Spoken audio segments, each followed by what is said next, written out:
नमस्ते। चलिए आज भारत के पानी के साथ उसके अनोखे रिश्ते को समझने की कोशिश करते हैं। एक तरफ है इंसानी इंजीनियरिंग के कमाल, यानी विशाल बांध जो नदियों को काबू में रखते हैं। दूसरी तरफ है प्रकृति की बेलगाम ताकत, यानी खूबसूरत झरने। और फिर हैं शांत झीलें, जिनकी अपनी ही एक अलग दुनिया है, अपनी अलग कहानियां। बांध आधुनिक भारत के मंदिर हैं। भारत के पहले प्रधानमंत्री जवाहरलाल नेहरू की कही ये बात बहुत शक्तिशाली है। जरा सोचिए, आधुनिक भारत के मंदिर। इसी एक सोच ने दशकों तक हमारे देश की तरक्की की कहानी को एक शक्ल दी है। और यही हमारी आज की बातचीत का सेंटर पॉइंट भी है। तो आज का हमारा सफर 4 हिस्सों में बटा होगा। सबसे पहले हम यही समझेंगे कि ये बांध मंदिर हैं या फिर मुसीबतें। फिर देखेंगे कि बहते पानी से बिजली आखिर बनती कैसे है। उसके बाद हम चलेंगे कुदरत के बनाए झरनों की दुनिया में, और आखिर में भारत की कुछ अनोखी झीलों की कहानियां भी सुनेंगे। तो चलिए शुरू करते हैं हमारे पहले पड़ाव से। सवाल सीधा सा है, मंदिर या मुसीबतें? ये एक बहुत बड़ी बहस है, जहां बांधों को तरक्की का सिंबल भी माना जाता है और कई बड़े विवादों की जड़ भी। देखिए, सरकारी भाषा में इन्हें कहते हैं बहुउद्देशीय परियोजनाएं, मतलब मल्टीपर्पस प्रोजेक्ट्स। नाम से ही साफ है ना, कि एक ही बांध से कई काम लिए जाते हैं, जैसे खेतों की सिंचाई, हमारे घरों के लिए बिजली, बाढ़ से बचाव और हाँ, पीने का पानी भी। सोच तो वाकई में बहुत बड़ी थी।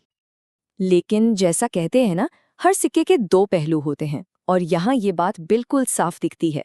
एक तरफ है बिजली और सिंचाई जैसे जबरदस्त फायदे, तो दूसरी तरफ इसकी एक बहुत भारी कीमत भी चुकानी पड़ती है। न जाने कितने लोगों को अपना घर-बार छोड़ना पड़ता है, जंगल और जीव जंतुओं का कितना नुकसान होता है। ये बहस आज भी जारी है। तो ठीक है, ये तो हुई बहस की बात। अब जरा टेक्निकलिटी में चलते हैं और ये समझते हैं कि आखिर ये बांध काम कैसे करते हैं। मतलब, बहते हुए पानी से बिजली बनती कैसे है। देखिए, सारा खेल एनर्जी का है। इसे 3 आसान स्टेप्स में समझ सकते हैं। पहला, जो पानी बांध के पीछे ठहरा हुआ है, उसमें होती है पोटेंशियल एनर्जी, मतलब छुपी हुई ताकत। दूसरा, जब उस पानी को ऊंचाई से नीचे गिराया जाता है, तो वो छुपी हुई ताकत बन जाती है काइनेटिक एनर्जी, यानी दौड़ने की ताकत। और तीसरा, यही तेज रफ्तार वाला पानी टरबाइन के पंखों को जोर से घुमाता है, और बस बन गई बिजली। इस डायग्राम से ये और भी साफ हो जाएगा।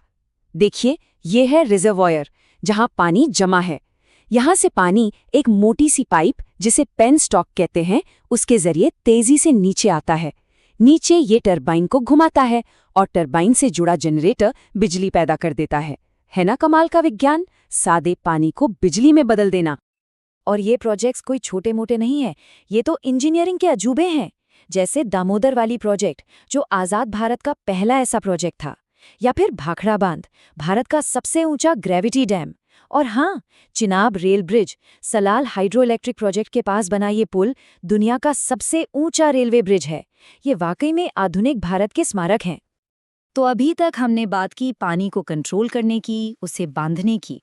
चलिए अब कहानी का रुख पलटते हैं और चलते हैं उस दुनिया में जहां पानी पूरी तरह से आजाद है, बेकाबू है, यानी भारत के शानदार झरनों की दुनिया में। जरा इस नज़ारे को देखिए, क्या शानदार तस्वीर है। यह है प्रकृति की असली ताकत और खूबसूरती का एक नमूना। यहाँ पानी पर किसी इंसान का कोई कंट्रोल नहीं है, ये पूरी तरह से आज़ाद और पावरफुल है। वैसे झरने भी कई तरह के होते हैं। एक होता है प्लंज वाटरफॉल। इसकी खासियत ये है कि पानी चट्टान से थोड़ा दूर होकर सीधा गड़गड़ाहट के साथ नीचे गिरता है। इसकी सीधी और जोरदार गिरावट देखने लायक होती है। और दूसरा टाइप है कैस्केड वाटरफॉल। ये थोड़ा अलग है। इसमें पानी सीढ़ियों की तरह पत्थरों से टकराता हुआ कई स्टेप्स में नीचे आता है। ये प्लंज वाटरफॉल जितना पावरफुल नहीं होता, पर देखने में बहुत ही खूबसूरत और शांत लगता है। और अपने देश में भी एक से बढ़कर एक झरने हैं। पता है भारत का सबसे ऊंचा झरना कौन सा है? वो है कुंचिकल फॉल्स, वराही नदी पर। और इसकी ऊंचाई है 455 मीटर्स। जरा अंदाजा लगाइए। और जोग फॉल्स का नाम तो लगभग सबने सुना ही होगा, वो दूसरे नंबर पर आता है। अच्छा, अब एक मजेदार सवाल। क्या कोई बता सकता है कि भारत का नायग्रा फॉल्स किस झरने को कहा जाता है? सोचिए जरा। इसका जवाब है छत्तीसगढ़ का चित्रकोट वाटरफॉल।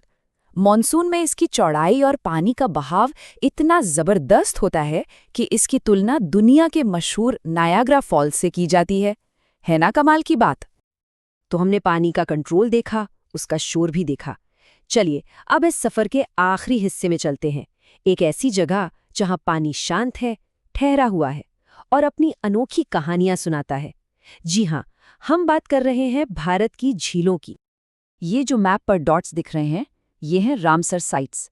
आसान भाषा में कहें तो ये वो झीलें या दलदली ज़मीनें हैं जो पूरी दुनिया के पर्यावरण के लिए बहुत ज़रूरी मानी जाती हैं। ये हमारी बायोडाइवर्सिटी के लिए एक खजाने की तरह हैं और आप देख ही सकते हैं कि भारत में ये कितनी सारी हैं। अच्छा, एक बात बताइए, क्या कभी किसी ने तैरती हुई झील के बारे में सुना है? जी हाँ, फ्लोटिंग लेक। ये कोई कहानी नहीं, हकीकत है। मणिपुर में है लोकटक झील, जो दुनिया की इकलौती तैरती हुई झील है। ये जो तैरते हुए द्वीप दिख रहे हैं ना, इन्हें फुमदी कहते हैं। और सबसे कमाल की बात, इसी झील पर दुनिया का इकलौता तैरता हुआ नेशनल पार्क भी है, केबुल लामजाओ नेशनल पार्क। और चलिए वापस आते हैं इंसानी दखल के टॉपिक पर। मध्य प्रदेश की भोजताल झील को एशिया की सबसे बड़ी आर्टिफिशियल यानी इंसानों द्वारा बनाई गई झील माना जाता है।